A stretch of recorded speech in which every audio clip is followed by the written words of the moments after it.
Good afternoon, student.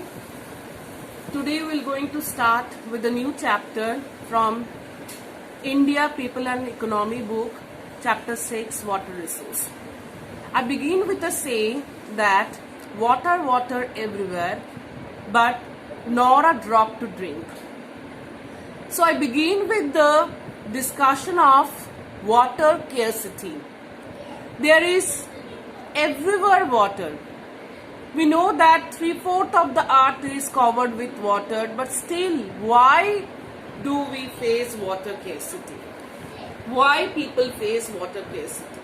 There is everywhere water. The most of the earth is covered with water, so it is called a blue planet. Still, why do we face water scarcity? Today we are going to read. We are going to read about the various water sources in India. And the chapter begins with the discussions that do you think that water exists today will continue to be so? The water that exists today will not going to deplete in the coming future? No, we cannot say so. Or the future is going to be different in some respect? Yes, it will going to be different in some respect, means we will going to face water scarcity in one day if we do not use the water judiciously. So we can say that what exists today definitely will going to bring a change in the future.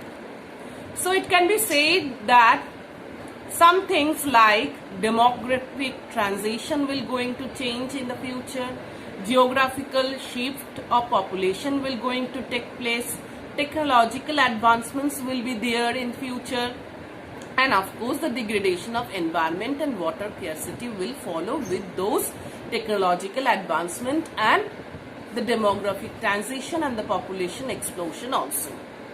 So water scarcity is possibly to cause or generate a challenge in the futures because it causes a scarcity which will going to face by everyone.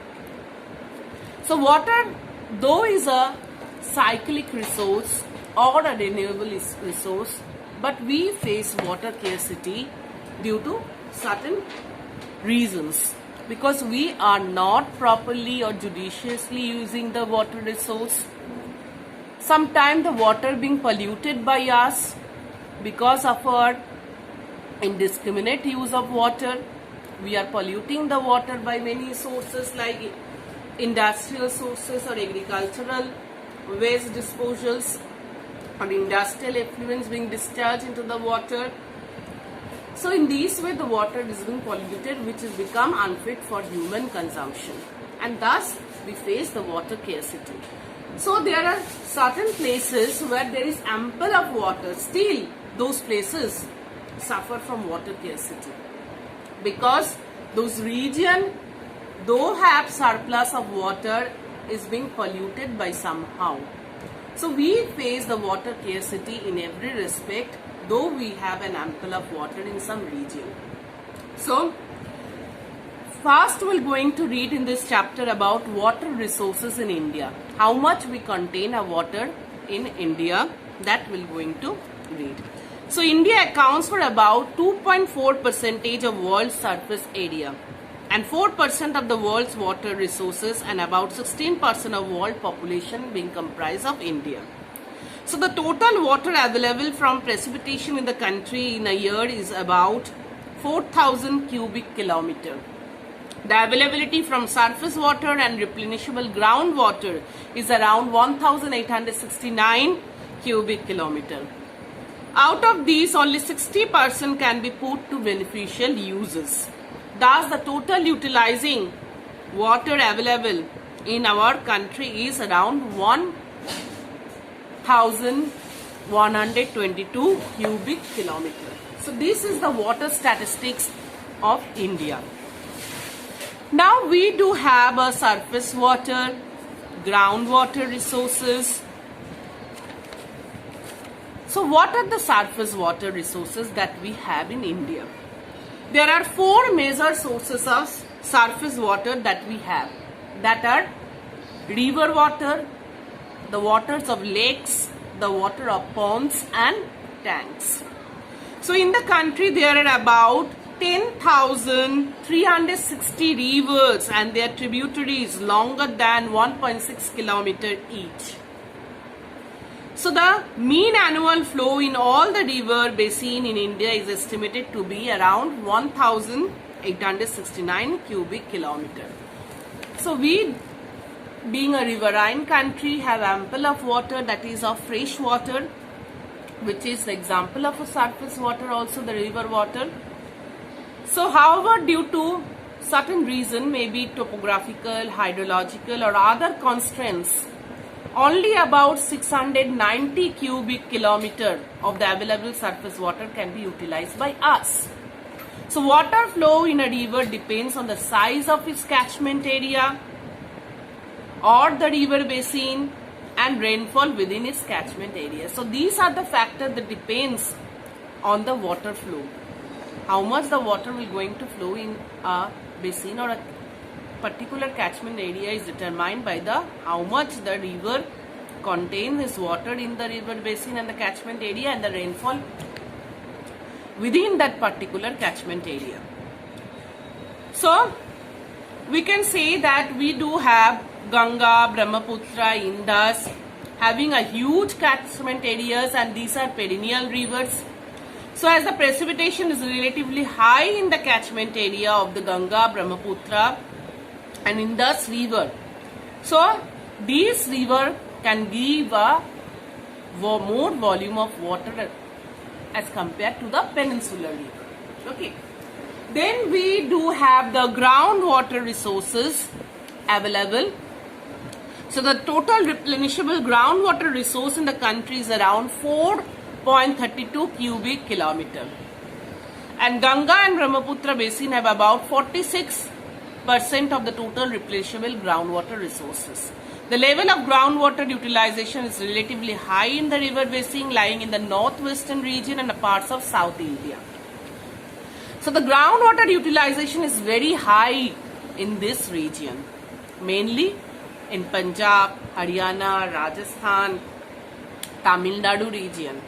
So however, there are states like Chhattisgarh, Orissa, Kerala which utilize only a very little proportion of their groundwater potential. States like Gujarat, Uttar Pradesh, Bihar, Tripura, Maharashtra, you have to know the names of the states, okay, are utilizing their groundwater resource at a moderate rate. So whichever the state which are utilizing the most, less or moderate groundwater resource, that you have to know. Okay, the question may come in short answer type questions, okay. So the demand of water would meet the supplies. So as such will be detrimental to development and can cause social upheaval and disruption if the demand cannot be fulfilled.